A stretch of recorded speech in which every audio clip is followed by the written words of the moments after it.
संदर्भ में आगे सिद्धार्थ से गौतम बनने की यात्रा को। तो अब भाई मैंने कल बताया था, लास्ट हम काशी में पहुंच गए थे, सारनाथ से काशी में। तो फिर मैंने आपको बताया था कि काशी से ये सारनाथ जाते हैं, तो सारनाथ नहीं जाते हैं, ये काशी से हैं, फिर वो उरुवेला जाते हैं। वर्षावास बिताने के बाद ये उरुवेला जाते हैं, उरुवेला में। तो काशी से कहाँ जाएंगे, सारनाथ नहीं, अब ये उरुवेला जाएंगे। तो काशी से महाजनपद से ये उरुवेला जाते हैं, तो वो आप ध्यान में रखना।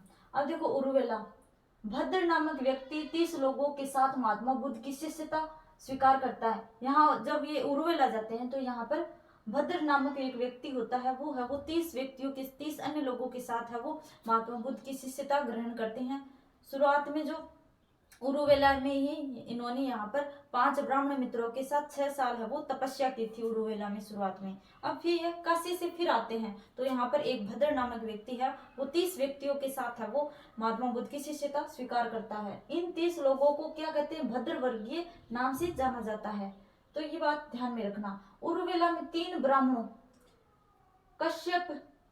कश्यप नदी गया कश्यप और नदी कश्यप के साथ महात्मा बुद्ध का शास्त्रार्थ होता है, मतलब इनके साथ है वो शास्त्रों में बहसबाजी होती है, यानी कि शास्त्रों में डिबेट होती है, शास्त्रों को लेकर डिबेट होती है 3 ब्राह्मणों के साथ, जो कि है कश्यप नदी गया कश्यप और नदी कश्यप। नाम भी भाई देखो कैसे नदी के नाम पर नाम रखे हैं। जिसमें हारने के बाद तीनों ब्राह्मण है वो बुद्ध की शिष्यता ग्रहण कर लेते हैं। ये शास्त्रार्थ में महात्मा बुद्ध से हार जाते हैं, जिसके कारण बाद में इनकी शिष्यता ग्रहण कर लेते हैं। अब देखो राजगृह में तत्कालीन शासक बिंबिसार ने वेणुवन नामक एक विहार है वो इनको दान में दिया। तो राजगृह में आ जाते हैं, तो यहाँ पर राजगृह में बिंबिसार है वो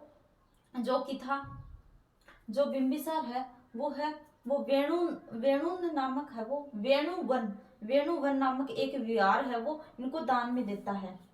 अब देखो राजगृह में बुद्ध के 4 शिष्य बने, यहाँ पर भी शिष्य बन गए 4 शिष्य, सारिपुत्र, मोगदालायन और अभय और उपाली। सारिपुत्र, मोगदालायन और अभय और उपाली। तो उल्लेखनीय है कि सांची के स्तूप में महात्मा बुद्ध के साथ सारिपुत्र और मोगदालायन, यानी कि सारिपुत्र और मोगदालायन की अस्थियां रखी गई है।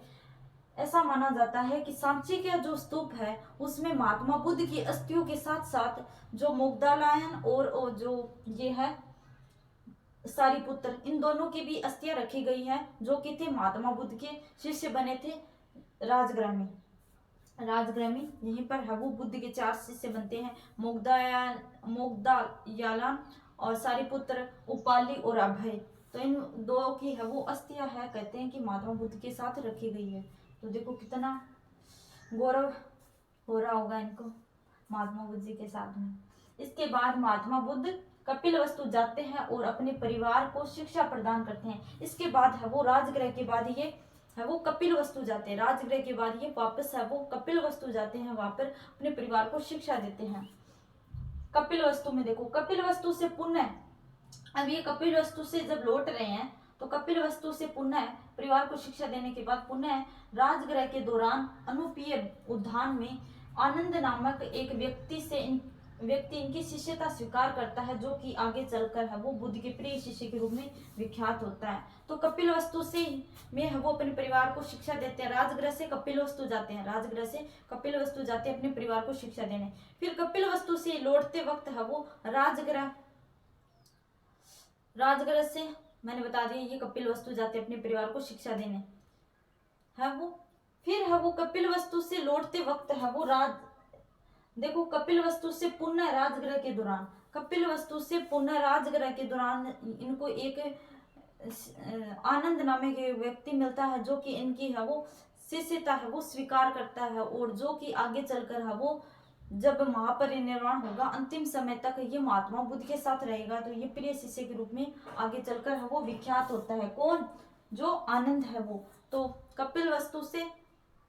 कपिलवस्तु से पुनः राजगृह के दौरान है वो ये इनका शिष्य बनता है आनंद, जो कि आगे चलकर लंबे टाइम तक इनके साथ रहेगा अंतिम समय तक।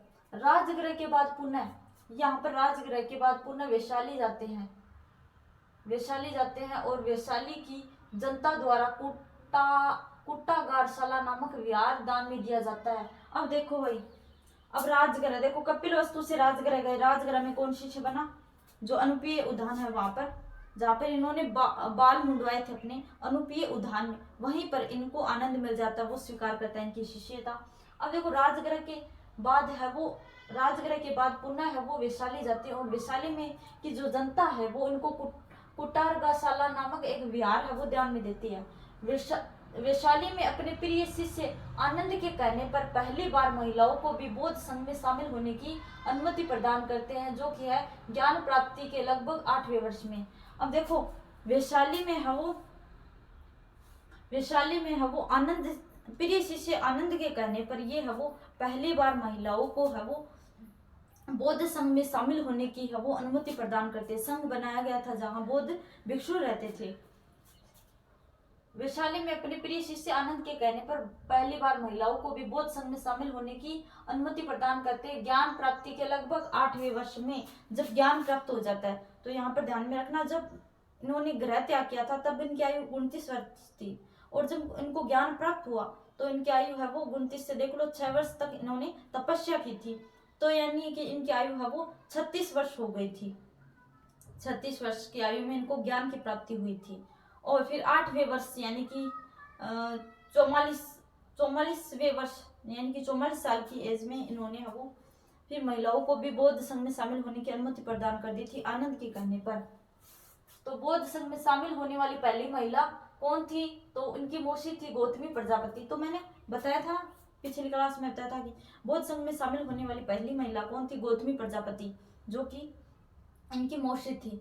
तो यहाँ पर ये महात्मा बुद्ध ये भी कहते हैं कि अब है वो जो बौद्ध संघ है वो अब पहले अगर 1000 साल तक चलता, लेकिन अब है वो महिलाएं भी शामिल हो गई है तो ये 500 सालों तक ही चलेगा। तो ये क्यों कहा आगे देखेंगे हम, ये बात कही थी इन्होंने।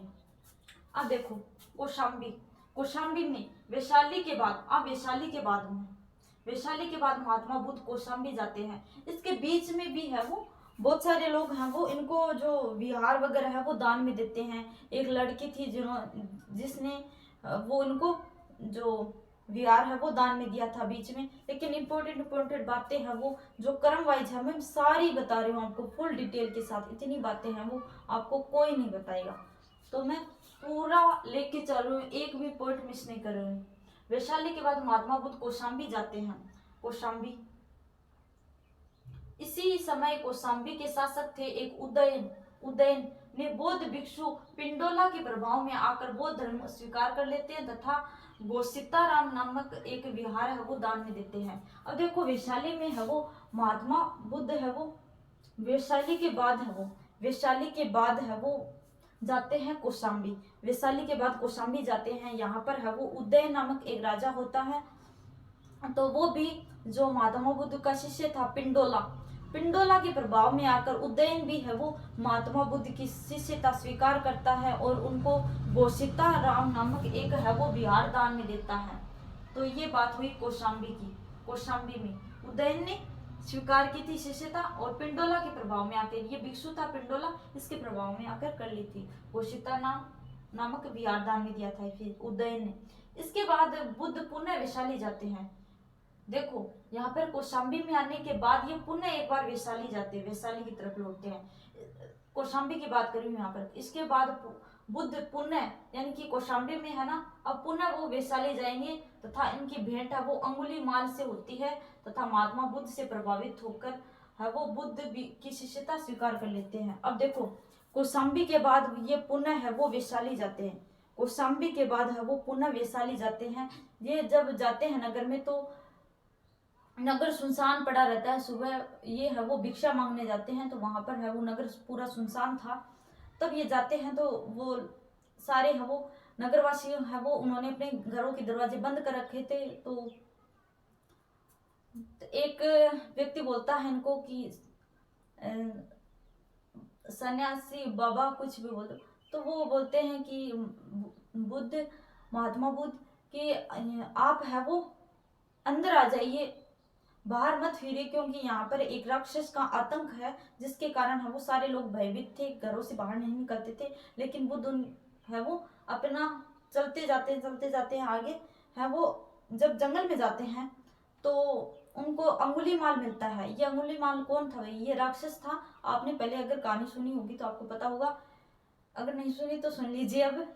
तो फिर ये है वो जब जंगल में जाते हैं, नगर से निकलकर जंगल की तरफ जाते हैं, वैशाली में जंगल में जाते हैं, तो ये देखते हैं कि है वो एक भयंकर राक्षस था, जिससे सब लोग भयभीत थे नगरवासी। तो ये राक्षस था वही जो 99 अंगुलियां काट चुका था, 100वीं अंगुली बची थी। अगर 100वीं अंगुली काट लेता तो ये है वो फिर वो अमर बन जाता।